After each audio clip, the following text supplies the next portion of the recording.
Every day, millions of people censor their words, adjust their personalities, and mute their individuality, not out of morality or strategy, but out of fear.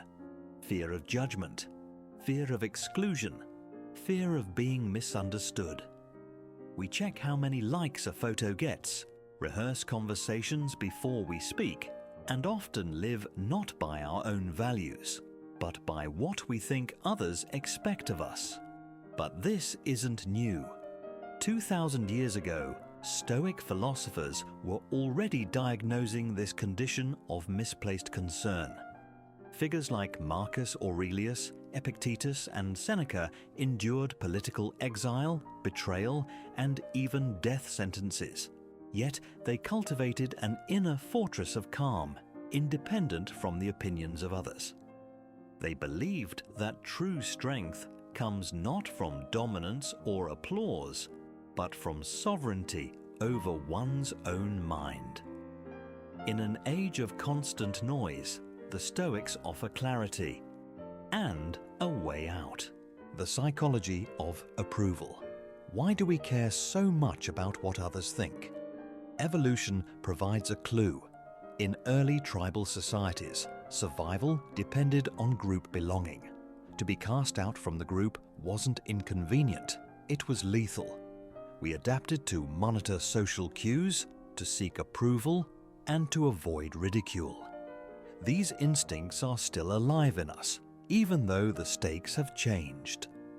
Now, rejection might mean a lost follower, a harsh comment, or feeling awkward in a room. But the brain reacts as if it's a life or death threat.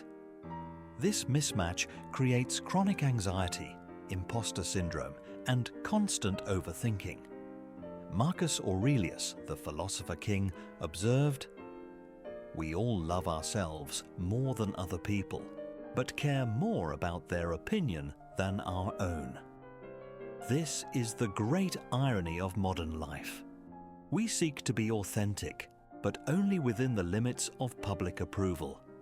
The Stoics recognized this as a form of self-imprisonment. They didn't just call it unwise, they called it unnecessary suffering. The Stoic framework. What's in your control? At the core of Stoic teaching is a simple but transformative idea: the Juffhorst dichotomy of control.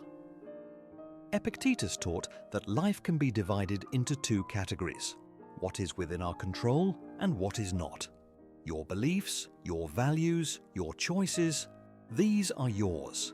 But how others perceive you, their moods, their praise or criticism, completely outside your command.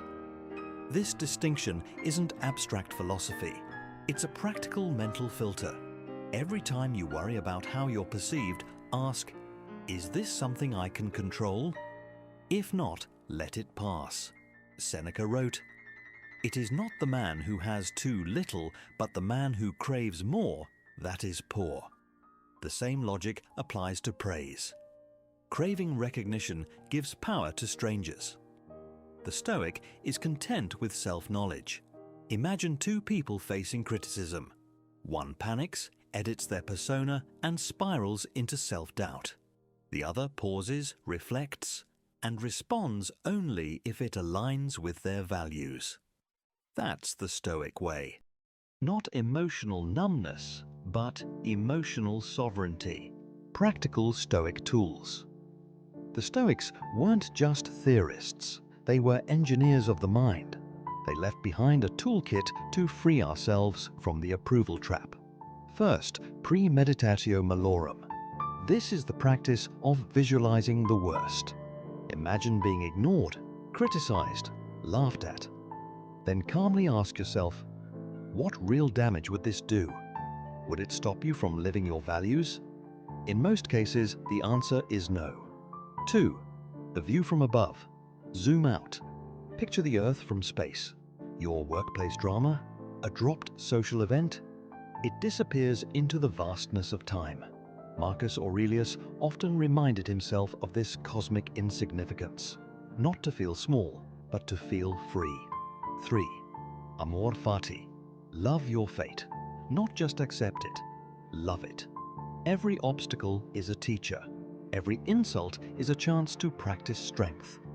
Marcus Aurelius was emperor of Rome, yet he said, "The opinion of 10,000 men is of no value if they know nothing about the subject."